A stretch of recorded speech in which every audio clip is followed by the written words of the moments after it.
Clearing emotional burdens from the subconscious. 5 stages to creating a new life.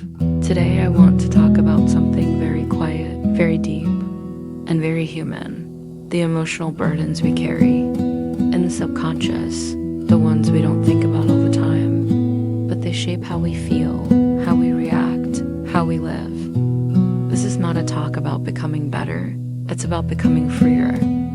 And if anything I say today feels familiar, that's okay. You're not alone. Stage 1: awareness and acceptance. Let's start with awareness. Inside the subconscious, there are emotional loops, memories, moments, words. They come back unexpectedly. When you're quiet, when you're tired, when something triggers them. A rejection, a breakup, something someone said years ago, that still echoes. We often judge ourselves for this.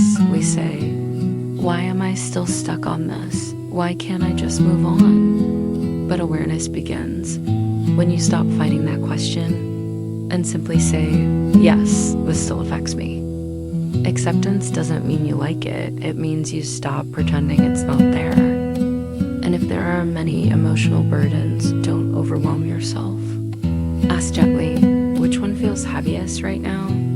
Which one shapes my mood the most? That one is not your weakness.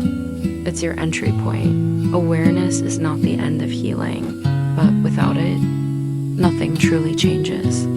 Stage 2: feeling the emotion fully. Once something is seen, it wants to be felt, and this is where many people stop. We were taught to be strong, to stay composed, to not feel too much. But the subconscious doesn't release what it isn't allowed to feel. So if sadness comes, let it come. If anger appears, notice it. If fear is there, stay with it. Not to analyze it, not to judge it, just to allow it. These emotions are not bad.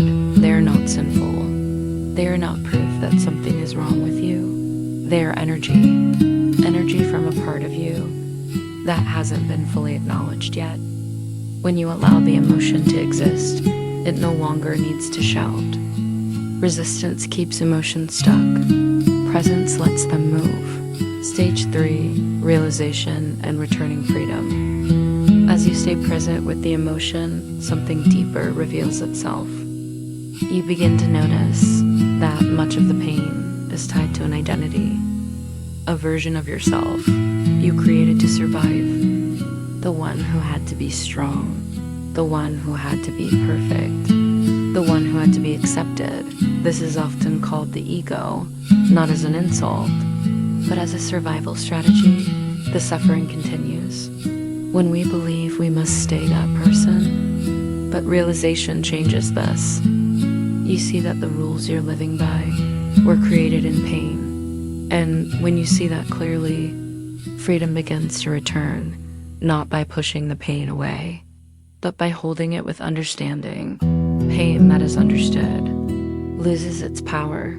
It transforms into compassion, into clarity, into softness. Stage 4: automatic forgiveness. Something very gentle happens here. Forgiveness stops being a task. You don't force it. You don't repeat affirmations. You don't pretend. It happens naturally. First, toward yourself, you release the pressure, the impossible expectations, the voice that says you should have known better. You realize you did the best you could with the awareness you had then, and then forgiveness toward others appears. Not because what they did was okay, but because you see clearly they were acting from fear, from ego, from their own wounds. And at this stage, their behavior no longer controls your inner world. Forgiveness becomes freedom. Stage 5: creating a new life. When the subconscious is cleared of heavy emotional residue, the mind becomes lighter, not empty, clear. From this space, creation feels different. You're no longer driven by fear, or by the need to prove, or by lack. You start asking quieter questions. What feels true for me? What brings peace, not applause? This is what some sources call Pure magic, not dramatic, not flashy, just the wind. Life begins to move from a place of inner purity, and abundance follows naturally.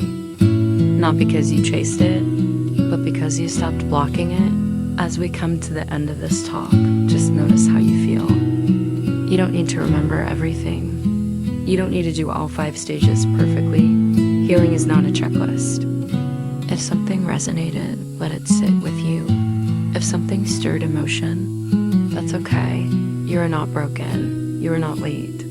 You are becoming conscious. Thank you for listening, for choosing presence, for choosing yourself, and I'll meet you again, right here